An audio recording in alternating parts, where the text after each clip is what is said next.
everyone, and welcome to Cornerstone Tea's YouTube channel. Today we are going to be doing something fun. We're going to be baking with tea. Namely, Lavender Lady, which happens to be one of my very favorites out of our lineup.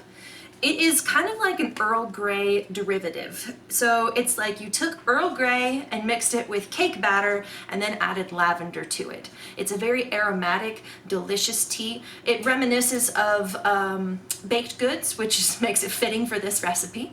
We are going to be incorporating it into a shortbread cookie recipe today, which will be perfect for all the tea parties or even just snack time or tea time that you may have. So let's get started.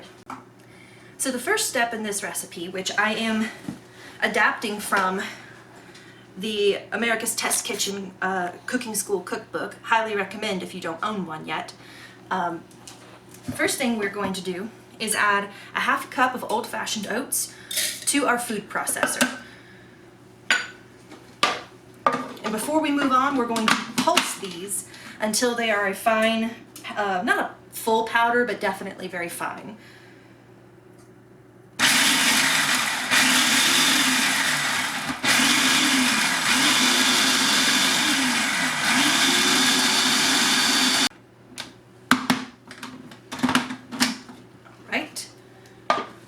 You're looking for a consistency about like that.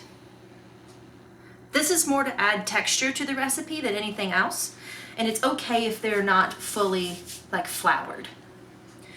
So after that, we get to move on to adding the rest of the dried ingredients. So with baking in particular, having a kitchen scale is especially useful, and with America's Test Kitchen recipes in particular, you'll find that to be exceptionally useful. So the next part of the recipe is 7.5 ounces of all-purpose flour. We'll just reuse our measuring cup here. So that's like perfect. 7.5 ounces, as I said, of all-purpose flour. Then we're going to do a 1/4 cup of cornstarch. They don't give an ounce measurement of this, so just a 1/4 cup. Also, 2/3 of a cup or 2 3/4 ounces of confectioner sugar. And we're going to use our kitchen scale for that part. So zero out my scale again, and 2 2/3 ounces is about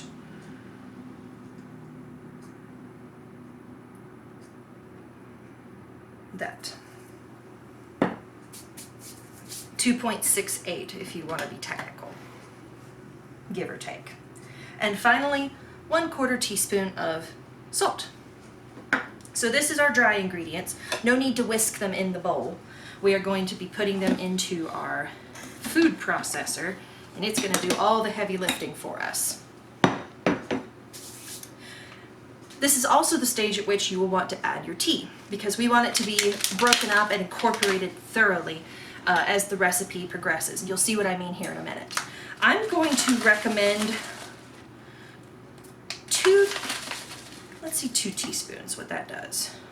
Let's give it 2.5 teaspoons, because I like to taste my tea. And start there. Now this is one of those you can add more or less. You can also use different teas of ours. I've done this with our Earl Grey Forte. I've done it with Madame Grey. I just like the aromatic aspect of the Lavender Lady and the natural vanilla notes in it.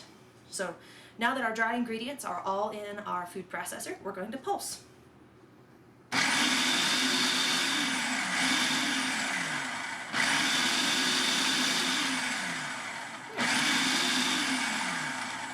Okay, so now that that's nice and combined, now comes the counterintuitive part. We're going to add 14 tablespoons of unsalted butter. That's not the crazy part. For this particular recipe, they recommend, that's our oven preheating, they recommend pulsing, or rather letting this food processor run on high for like up to 5 minutes. Because there is no liquid though in this recipe, we don't have to worry about getting tough cookies. Normally you would never do that with a baked good because it would develop the gluten structure in your flour and would give you toughness in your end result. But we don't have to worry about that because there's no fluid in this yet. Mix for 5 to 10 minutes and we will know when it's done.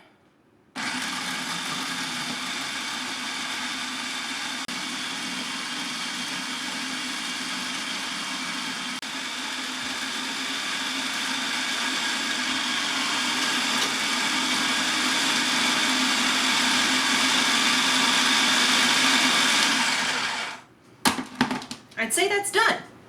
So you can tell that the butter has fully emulsified in this cookie, or the dough rather, and that is basically the benchmark of shortbread. There's very little in the way of liquid, but it is incredibly tender because of the butterfat content. So now that we're at this stage, I personally am going to opt to refrigerate it for a few minutes, and then we will roll out our cookies. Simply dump all your cookie dough out on a piece of parchment paper. And trust me from experience, I'll do as I say. Wax paper is not parchment paper. Do not confuse the two. So you can tell that our dough is very malleable, it's fully emulsified, and those little flecks of tea are scattered throughout the whole thing. So you're not going to be biting down on one big honkin' tea leaf or even a piece of orange peel. It's fully ground up in there and it's going to make a really delicious, gosh, I can smell it even now through the batter or through the dough.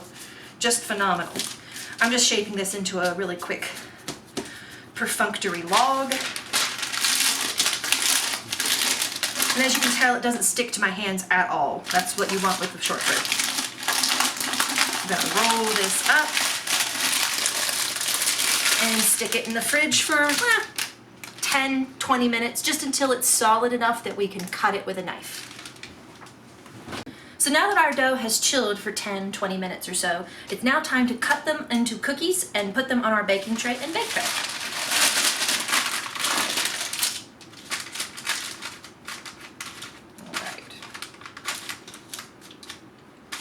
Making sure we're kind of even Steven here.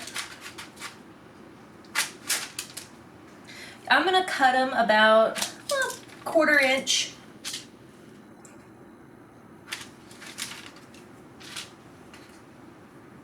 Traditionally, shortbread was done in a large pie tin with a hole cut out of the middle, like a donut hole cut out of the middle. And it's one of the original cookies for tea time because it's stable out on your counter for days.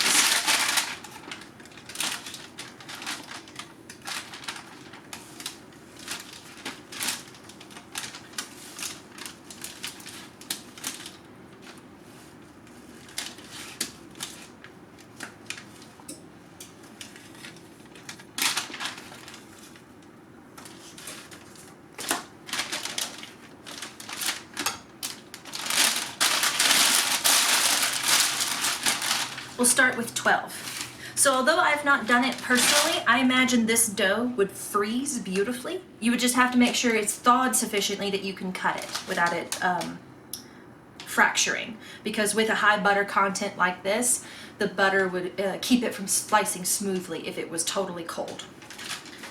So now it's time to put these in the oven at 375 for about 10 minutes.